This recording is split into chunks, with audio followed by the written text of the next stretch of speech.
Primeiro eu queria agradecer a presença de vocês aqui, falar que nós temos muito prazer em receber nossos clientes nessas oportunidades, que voltem sempre, que a gente vai continuar fazendo isso para vocês.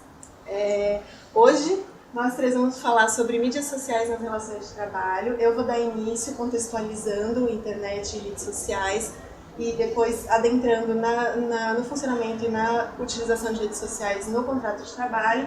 A doutora Carolina vai dar sequência, falar do período contratual e do período pós-contratual. A doutora Milena vai trazer para a gente as inovações que a tecnologia implementa, tanto no processo quanto no contrato de trabalho. Vou começar então, gente. Mídias sociais nas relações de trabalho. Como eu falei, contexto histórico, redes sociais e inovações e facilitadores. Eu vou começar com uma citação. A Léa Elisa Kalil fala que o desenvolvimento da tecnologia e principalmente da internet revolucionou o modo como as pessoas se comunicam, se informam, usam suas horas de lazer e também o modo como trabalham. A rede mundial de computadores não apenas modificou o modo como muitos trabalhadores efetuam suas tarefas, como também fez surgir novas profissões. Aí a gente, para contextualizar historicamente, nós colocamos aqui uma linha do tempo. Hoje em dia, nós temos muita dependência de internet. Tudo que a gente faz, basicamente, utiliza a internet. Mas, como vocês podem ver, não é uma ferramenta muito antiga. A internet existe há menos de 50 anos. O primeiro acontecimento da internet foi em 1969, quando foi encaminhado um e-mail da Universidade de Stanford para a Universidade da Califórnia por uma rede interna do Departamento de Defesa norte-americano. No Brasil, ela começou, as primeiras notícias de internet são de 1988, há 30 anos, nos meios acadêmicos, um e-mail entre o Laboratório Nacional de Computação Científica e a Universidade de Maryland, nos Estados Unidos, por uma rede interna chamada BitNet 1. Para a população em geral, o acesso só começou em 1994, por um projeto piloto da Embratel, onde foram escolhidos alguns clientes para um procedimento experimental. A partir dado certo esse procedimento experimental, entre 1996 e 1997, a internet foi aberta ao público em geral e existiu cerca de 1000% de incremento nos usuários nesses 2 anos. Hoje em dia, uma pesquisa do IBGE diz que no Brasil são cerca de 116 milhões de usuários de internet. Em relação às redes sociais, mais especificamente, a primeira que se tem notícia é em 1995. Ela foi criada nos Estados Unidos por um americano chamado Randy Conrads e ela se chamava Classmates. Ela foi feita para reunir amigos de escola e faculdade e era um serviço pago. Tá? O Facebook, que é a rede mais utilizada atualmente, nasceu em 2004, foi criado pelo americano Mark Zuckerberg. Hoje em dia, ele tem 2 bilhões de usuários no mundo, 130 milhões de usuários no Brasil. Em 2014, só para finalizar a nossa linha do tempo, no Brasil foi publicada a Lei 2.965, que é conhecida como o Marco Civil da Internet. Até hoje, essa lei é muito discutida, existe muita discussão a respeito de aplicação da lei. A Lei do Marco Civil da Internet estabelece princípios, garantias, direitos e deveres para a utilização da internet. Mas não existem, é muito dissonante todo o entendimento a respeito de utilização de internet. Agora a gente vai falar de influência de redes sociais no contrato de trabalho. Tá?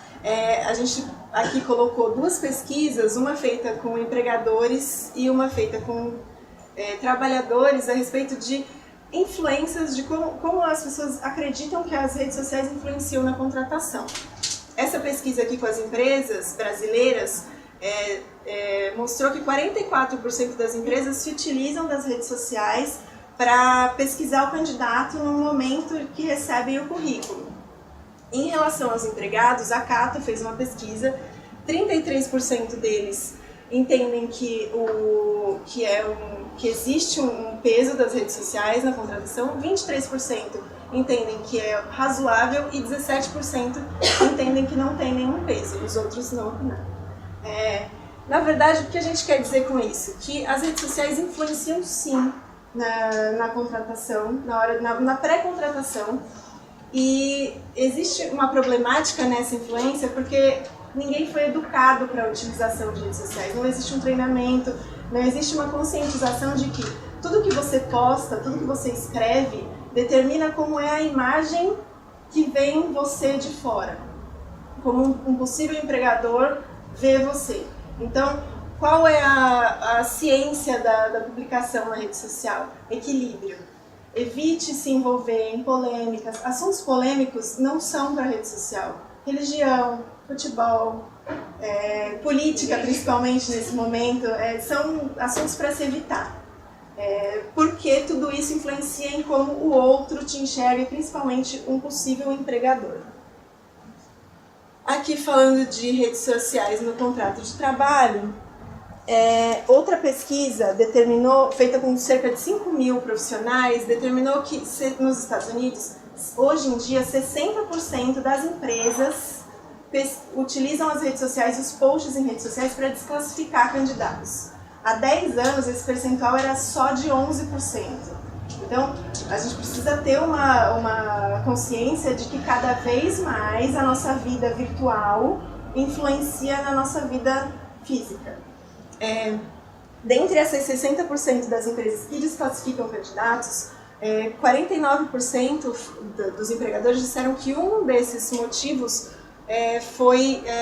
cerne para a desclassificação.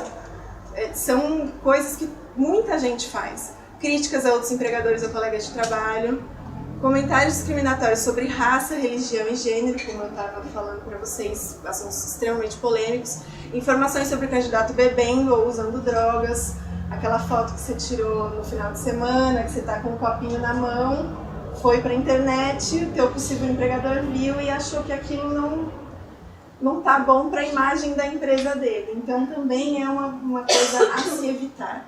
Fotos, vídeos ou informações provocantes ou inapropriadas. Tem muita gente... Não tem nenhum problema você postar fotos de biquíni, por exemplo, mas tem muito empregador que não gosta. Então, assim, são muitas coisas que para nós parecem inofensivas, mas que é melhor você evitar esse tipo de postagem, tá? Porque na maioria dos casos, as redes sociais elas são utilizadas para fazer uma classificação entre os trabalhadores e para verificar se ele vai ou não para a entrevista. Mas a gente também não pode só utilizar o lado mal.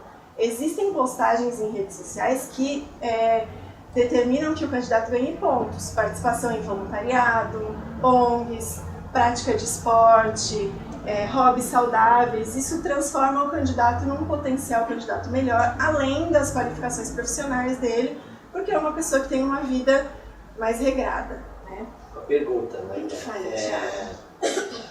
A gente enfrentou aqui alguns clientes que precisavam fazer pesquisas, por exemplo, em Serasa, né? E a justiça considerava isso ilegal. Uhum. Isso não tem como comprovar, mas de alguma forma pode o empregador ser acusado? Na verdade, eu acredito, Thiago, que a questão do Serasa e do SPC tem uma problemática porque são informações privadas. As redes sociais somos nós que alimentamos. Né? Então, existe uma questão aí de privacidade, que tem muita discussão, como eu te disse, no Marco Civil da Internet, se fala muito de privacidade em internet, mas uma rede social em que eu alimento, que eu coloco foto, que eu coloco as minhas opiniões, ela está lá. Por isso que eu preciso ter muito cuidado. Exatamente, eu estou me expondo. Eu não posso alegar que invadiram a minha privacidade se eu expus isso, se eu trouxe isso para o mundo, de uma maneira muito complicada. E aí a gente chega ao LinkedIn, que é uma plataforma corporativa, que é mesmo para você colocar suas informações de carreira. O LinkedIn foi fundado em dezembro de 2002 e lançado em maio de 2003, então ele já tem uma vida aí de 15 anos, mas eu acredito que no Brasil ele ainda não é utilizado da maneira que a gente poderia utilizar o LinkedIn. O LinkedIn é muito utilizado por recrutadores e headhunters. Quem tem perfil na plataforma, acredito que a maioria de vocês tenha, já viu muitas postagens de vagas de emprego, tanto de vagas de emprego como de pessoas procurando recolocação. Então ele é feito para isso. Outro dia mesmo eu vi uma postagem no LinkedIn de uma pessoa que é importante lá, falando que o LinkedIn não é uma plataforma para opinião política, para qualquer outro tipo de matéria polêmica. É uma plataforma para você colocar o seu currículo, para você colocar os seus projetos profissionais, para que o empregador, na hora que ele receba o seu currículo, papel, e-mail, ele tenha um acesso maior à sua trajetória profissional. Porque o currículo é uma coisa muito seca. Quando você tem uma plataforma, uma página pessoal no LinkedIn e você alimenta ela constantemente, você mostra qual a sua trajetória, você mostra que você tem conhecimento do seu segmento e você pode fazer um networking muito interessante no LinkedIn. É uma plataforma extremamente importante porque dá visibilidade para o empregador de você como profissional. Isso tudo no período pré-contratual. Agora eu vou passar para a doutora Carolina e ela vai falar para a gente de como funcionam e de como é a funcionalidade das redes sociais dentro do contrato de trabalho, no correr do contrato de trabalho.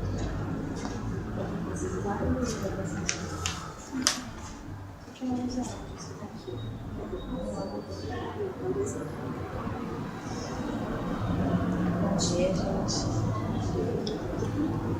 Bom, eu vou iniciar falando sobre o poder diretivo do empregador, só mesmo para contextualizar essa parte. E é indubitável que o poder diretivo ele é bem amplo e ele é dividido nessas três funções: executiva, instrutória e de controle. A executiva, na verdade, seria mais uma organização interna, que não envolveria o trabalhador nesse momento. A instrutória já que seria as recomendações, as ordens que seriam passadas aos trabalhadores. E a função de controle, que é a mais importante, que seria a fiscalizatória. Que na verdade ela é opcional, mas consequentemente, como todo empregador, ele quer ver resultado, ele vai fiscalizar seus subordinados, obviamente, né? E então, a partir daí, dá para se perceber que essa função esse poder diretivo, ele deve ser empregado com razoabilidade, bom senso, tá? Que muitas vezes não é. E isso pode gerar um grande problema na fase pós-contratual, ou seja, em eventuais ações trabalhistas, enfim, porque pode gerar um dano moral e ser comprovado na justiça do trabalho, né? Então é sempre importante que o empregador tenha essa percepção, tá? Não haja de uma forma que seja até agressiva com seus trabalhadores. E lembrando também que está disposto na Constituição, né, o direito do trabalhador, né, em questão então realmente isso é bem importante salientar. Esse professor, eu até achei interessante porque eu não conhecia essa profissão, tá? É um professor de etiqueta e redes sociais e ele também é professor de mestrado profissional em jornalismo, Ivan Paganotti. E ele menciona exatamente isso, que ele fala sobre o monitoramento das empresas, que é cada vez mais em ascensão, e em relação às redes sociais. Ou seja, o que acontece? Algumas empresas, elas na verdade não sofreram esse problema ainda, mas verificando as empresas concorrentes ou outras empresas do mercado, acabam se preocupando e tendo essa ação preventiva, né, em relação a essas questões das mídias sociais. Deixa eu ver se eu já passo.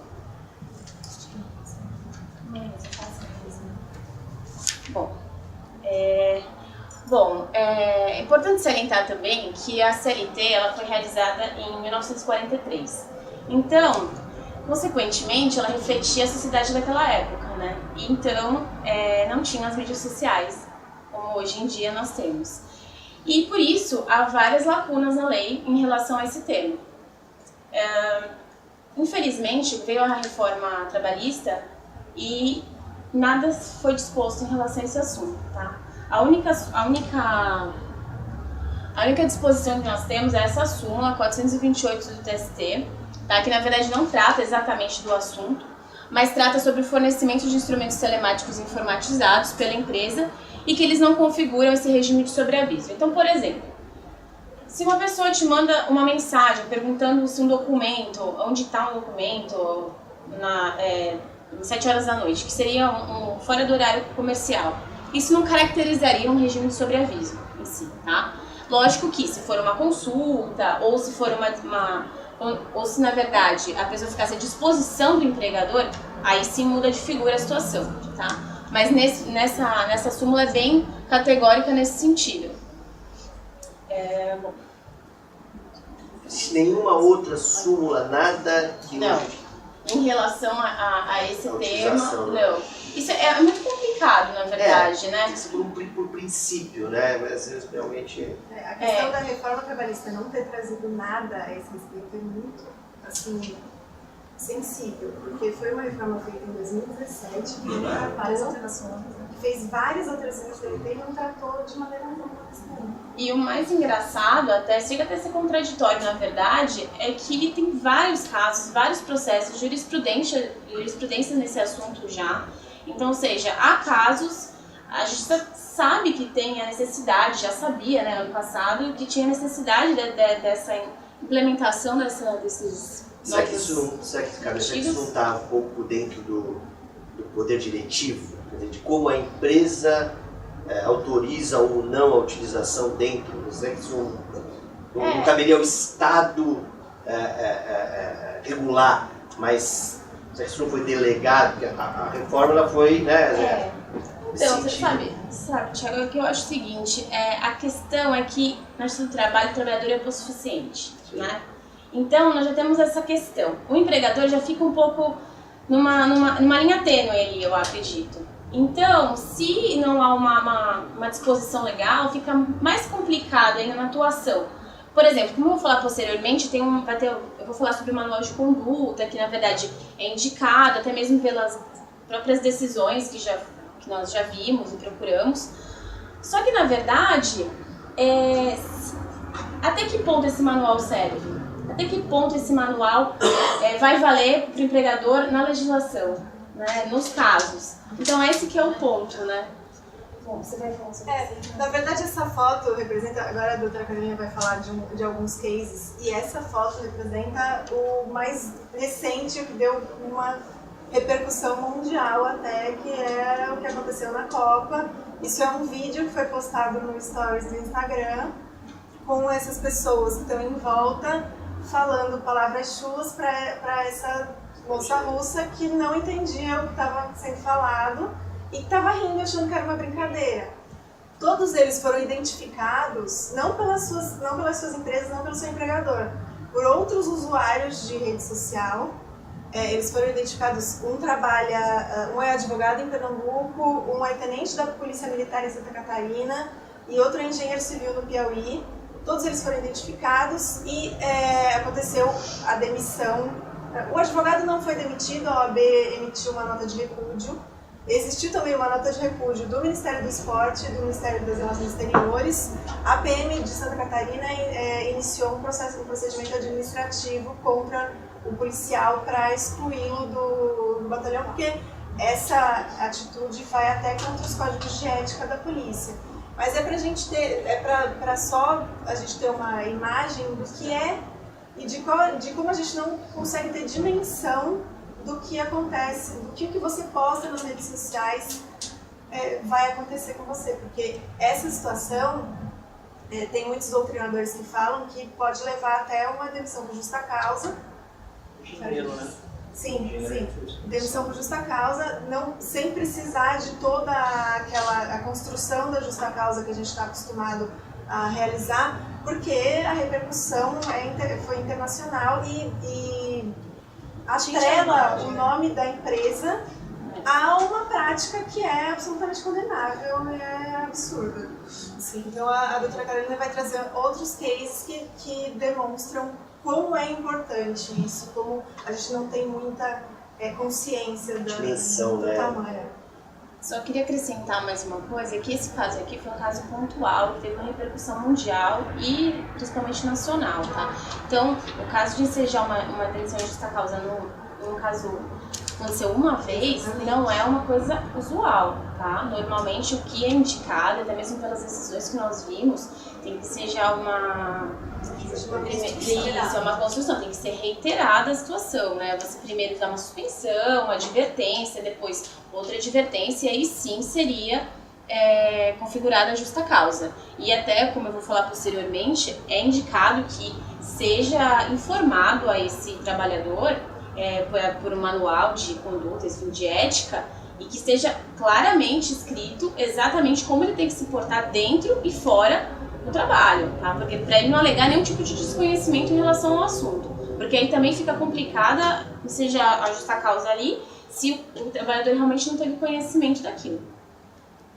Bom, esses casos, eles não são só no Brasil, tá? Então, realmente, nós não vamos entrar a fundo na questão jurídica, nós vamos pontuar exatamente a conduta dos trabalhadores nos casos.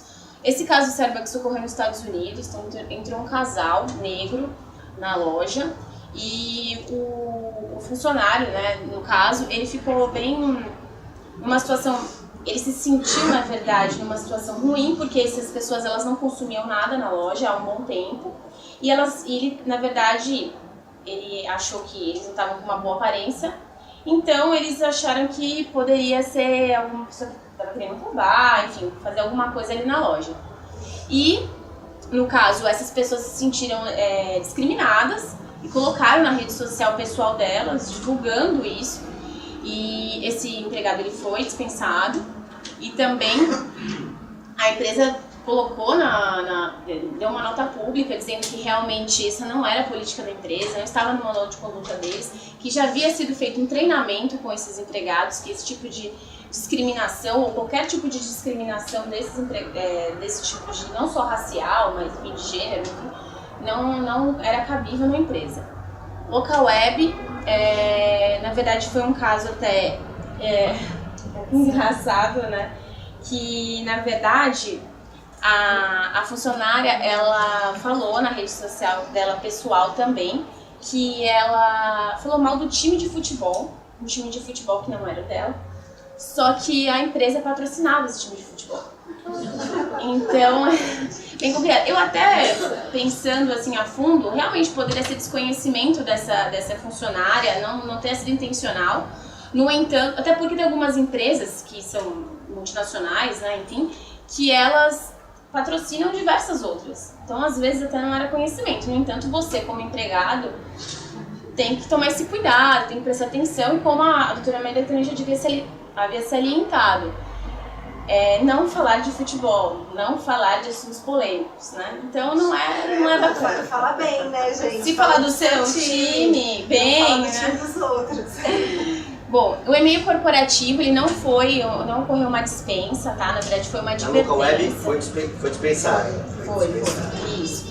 O e-mail corporativo foi uma advertência que essa empregada recebeu, que na verdade ela estava no e-mail corporativo dela e ela mandou um e-mail para o marido dela, só que era sobre promoções de motéis.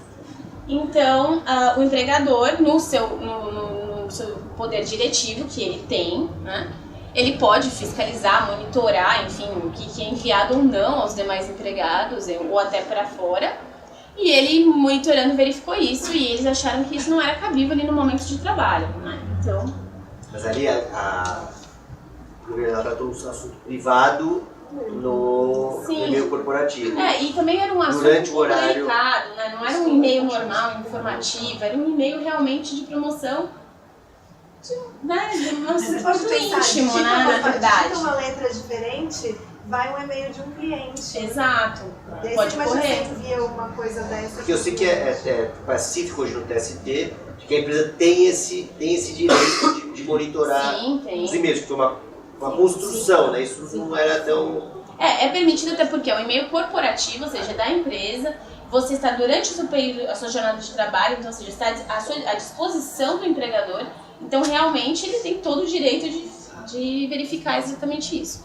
E o consumo da empresa concorrente, isso é bem comum. Só mais uma pergunta, desculpa.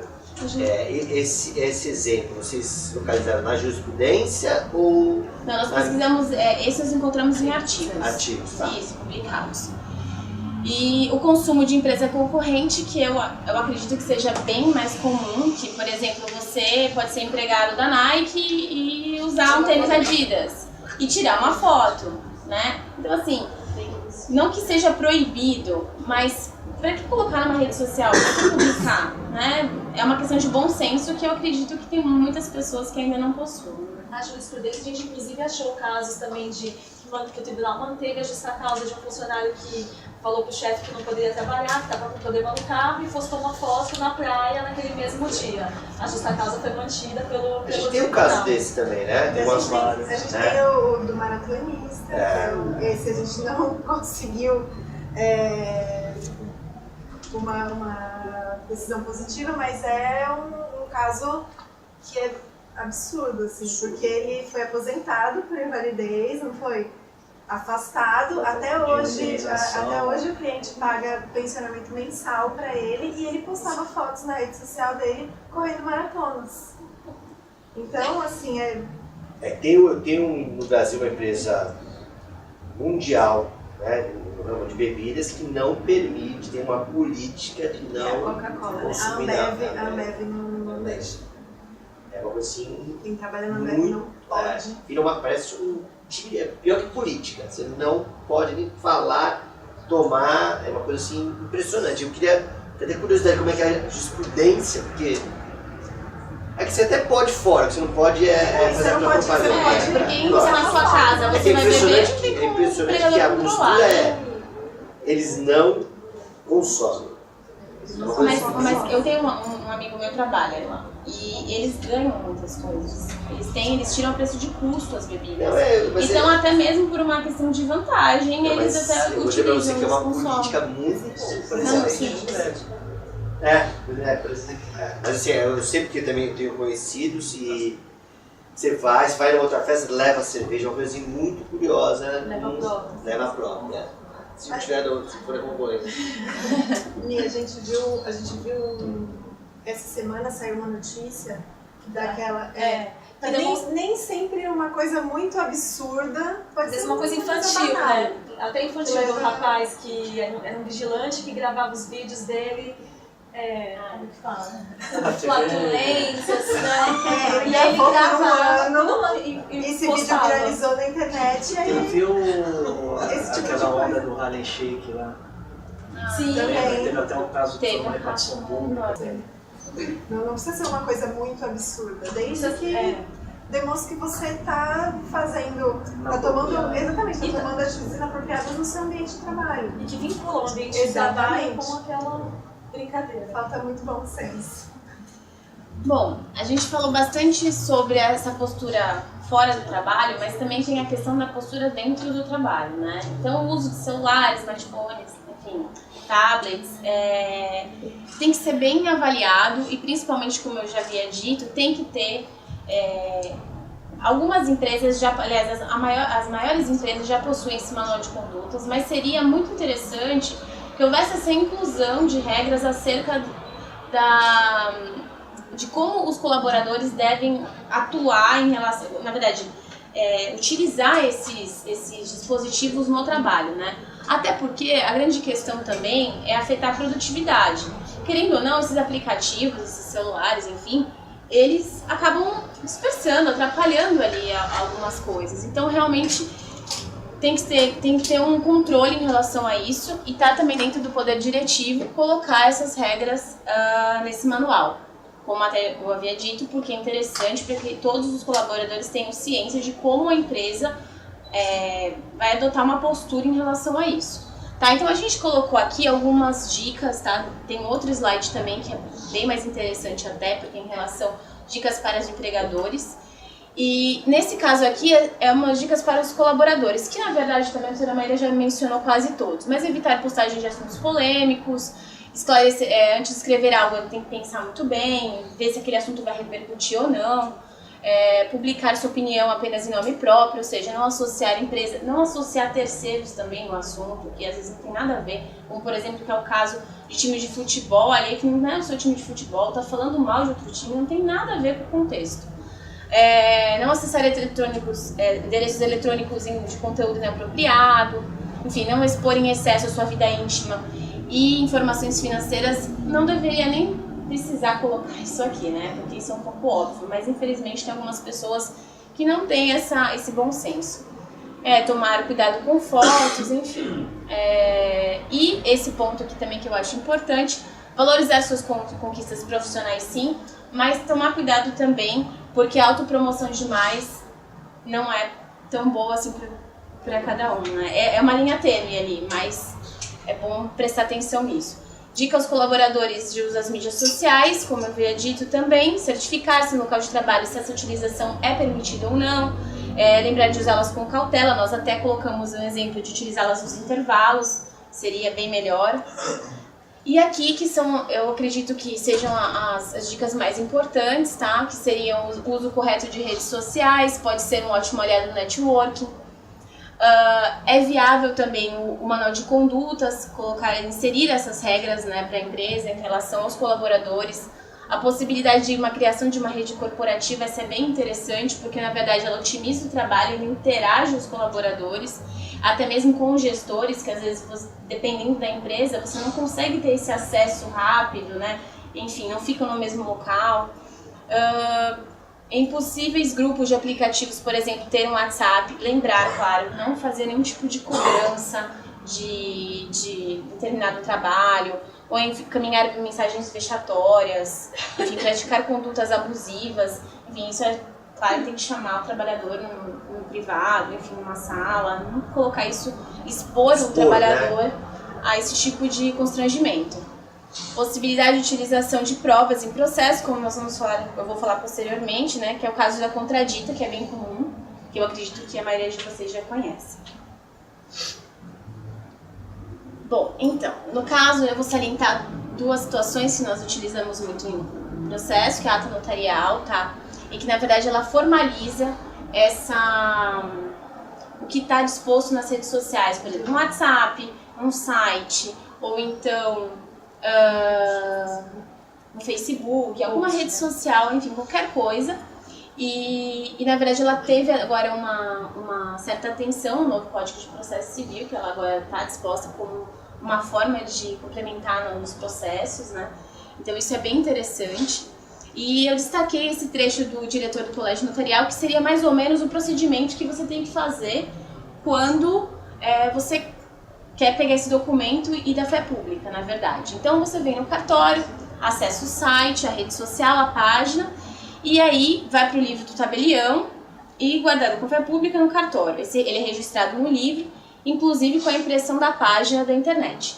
A grande questão da data notarial é o tempo, tá? Por quê? Tudo que é colocado em internet, em rede social, ao mesmo tempo que é tão rápido, é rápido para sair também. Então, assim que você vê alguma coisa que realmente interessa ao processo, ou enfim, que você queira guardar, importante salientar também que a ata notarial ela não serve só para processos trabalhistas. Ela serve, por exemplo, para outras áreas do direito, como, por exemplo, penal, civil. Então, um caso, por exemplo, de crime, né, enfim, de ofensa, é importante que você, caso veja alguma coisa que seja interessante ao caso, a você, guarde, ou então já corra logo a um cartório para que faça esse tipo de situação. É importante salientar que esse documento ele é pago, tá? E ele varia o preço de acordo com cada estado. E os critérios dos valores eles são internos, então não tem nem como eu salientar isso para vocês, mas eu coloquei um exemplo do 17º tabelião de São Paulo, em que a primeira página custa R$ 338,71 e as demais R$ 171,03. É um pouco caro até, se for ver bem, se forem vários documentos, mas né, eu acho que ainda vale dependendo da situação. E a contradita, que é a mais conhecida, né, que na verdade vale para os depoimentos nas audiências, disposto no 829 da CLT, que não pode ser inimigo, amigo íntimo ou então parentesco da terceiro grau. Na verdade, o que é importante salientar em relação à contradita é que as informações nas redes sociais, elas são importantes sim. Entretanto, de acordo com o princípio da valoração da prova, o juiz ele é livre para valorar aquela prova ou não, ou seja, ele é livre para verificar o grau de intimidade da amizade, na verdade, de que é apresentado ali. Então, ou seja, não há uma presunção absoluta em relação a esse tipo de prova. No entanto, eu acredito, e as meninas também, que seja super válido, é sempre importante fazer essa pesquisa, essa consulta, porque dependendo da situação, é possível comprovar. A doutora Milena até tem um caso bem interessante em relação a legada. O reclamante, a gente já tinha ciência quem seria mais ou menos a testemunha, fomos pesquisar no Facebook, a gente sabia que eles eram amigos, na verdade. Quando a gente foi pesquisar no Facebook, eles tinham uma foto, o reclamante e a testemunha mostrando que fizeram uma tatuagem igual. E levamos essa foto no dia da audiência, e aí na sentença o juiz colocou que não é possível que uma tatuagem, que é uma marca tão definitiva, você faça com alguém que não seja um amigo íntimo. E aí afastou o depoimento daquela testemunha por configurar a amizade íntima, como fala o 829. É porque agora, verificando até, acho que todos vocês já verificaram, todo mundo se chama de amigo em rede social. Não necessariamente é o seu amigo íntimo, é um colega, um conhecido, mas assim, de uma forma carinhosa você chama de amigo. E então, isso tem que ser verificado direitinho na questão processual, até mesmo para não haver não haver nenhum prejuízo no processo. Como, por exemplo, uma foto no happy hour. Não necessariamente essa pessoa é amiga íntima, saiu do trabalho, foi junto. Agora, talvez um aniversário no fim de semana, uma viagem que não seja de trabalho. Enfim, seria interessante essa pesquisa em relação a esse tipo de situação. Então agora eu passo a palavra para a doutora Milena.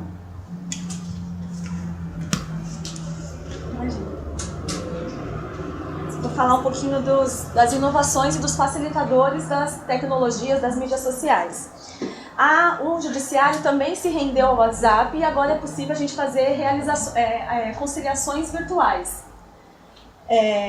O TRT, nosso TRT aqui da 2ª Região, ele editou uma portaria que ele regulamenta essa conciliação virtual e em qualquer fase do processo. E é muito simples. Você manda uma mensagem para o celular do TRT que consta dessa portaria, com o interesse de conciliar naquele processo. O Sejusc, que é o Centro de Conciliação, vai pegar o processo, analisar e montar um grupo com o conciliador e as partes, e ali as pessoas começam a conversar sobre o acordo. Se esse grupo ficar sem movimentação, sem conversa por 5 dias, ele já é cancelado, excluído, e dá para encerrar essa tentativa. Havendo conciliação, não precisa nem redigir minuta, porque o próprio conciliador reduz a termo a conversa e o acordo é homologado. É muito simples. A gente aqui do escritório teve o privilégio de participar do primeiro acordo virtual por WhatsApp. Apesar dele não ter ido em frente, a gente percebeu que realmente é célere, que funciona e que é econômico para as empresas, porque preposto não precisa mais ir até o fórum, tem um custo com deslocamento, o tempo que você perde esperando a audiência, então funciona mesmo. E não é só aqui. Em Roraima teve um acordo por WhatsApp de 850 mil, então assim, as pessoas não estão nem poupando, né, os valores. E em São Paulo teve um acordo também que foi por WhatsApp, mas foi por chamada de vídeo. O reclamante estava fora do Brasil e fizeram lá uma audiência por chamada de vídeo também e o acordo foi em frente. Mas também não é só os TRTs, o TST também se rendeu ao WhatsApp e agora ele monta grupos. Você também manda uma mensagem lá pro telefone e eles te incluem num grupo que te mandam notícias, jurisprudências, então tá todo mundo também já no WhatsApp. Como inovação também já não é tão inovação, é a questão do teletrabalho. O uso das tecnologias no ambiente de trabalho permitiu a criação dessas novas formas de trabalho, que é o já conhecido teletrabalho.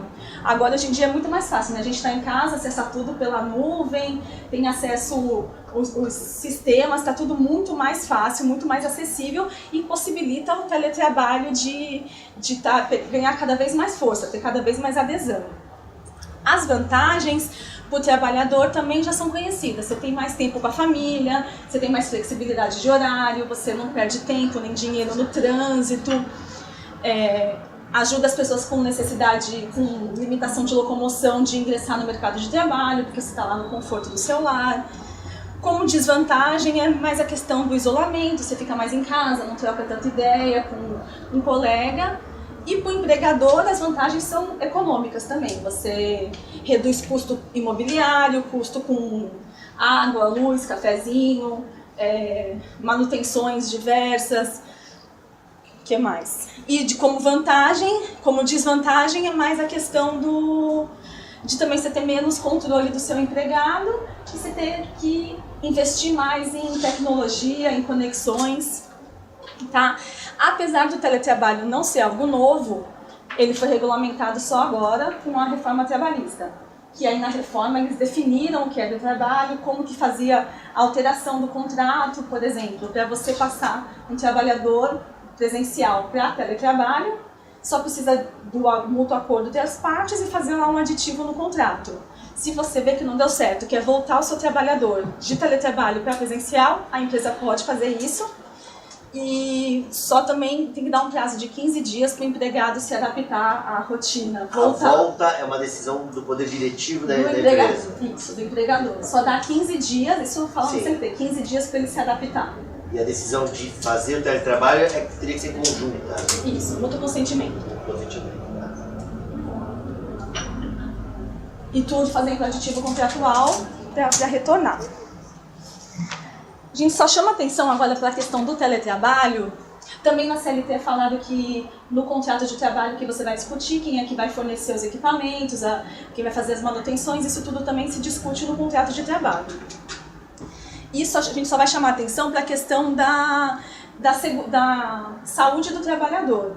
Porque apesar do teletrabalho existir, tá cada vez mais frequente, ele não exime o empregador de fiscalizar o empregado na questão da saúde e segurança. Mas esbarra também numa limitação. O Thiago não consegue ir na minha casa ver se eu estou sentada numa cadeira que é ergonomicamente projetada, se a mesa que eu estou trabalhando observa a altura, tudo isso que teria no local de trabalho normalmente. E justamente por não ter esse controle, fica difícil do empregador fiscalizar, que eles observam, fala o artigo 75E, só um minutinho, que o empregador deve instruir os empregados de maneira expressa e ostensiva quanto às precauções a tomar a fim de evitar doenças e acidentes no trabalho. E, por sua vez, o empregado tem que assinar um termo de responsabilidade comprometendo-se a seguir as instruções fornecidas pelo empregador. Foi por haver esse manual, foi por haver essas regras, essa cartilha de como deve ser o ambiente de trabalho, que a Dell Computadores, agora em junho, eles foram absolvidos de uma condenação de estabilidade, período estabilitário, dano moral, de uma funcionária que alegou que foi constatado, na verdade, que ela tinha uma hérnia. E aí foi por a Dell comprovar que ela forneceu esse manual de postura e que não foi observado pela funcionária, que eles foram absolvidos da condenação.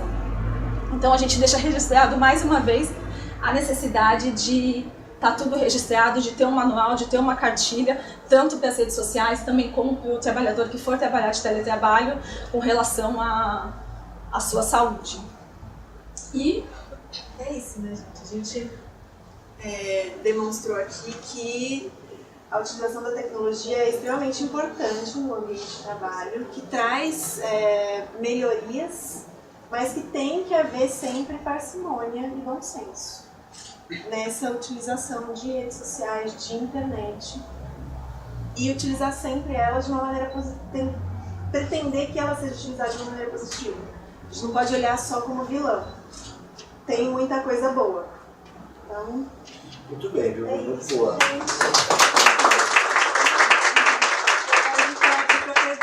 Quem tiver alguma eu quero começar com uma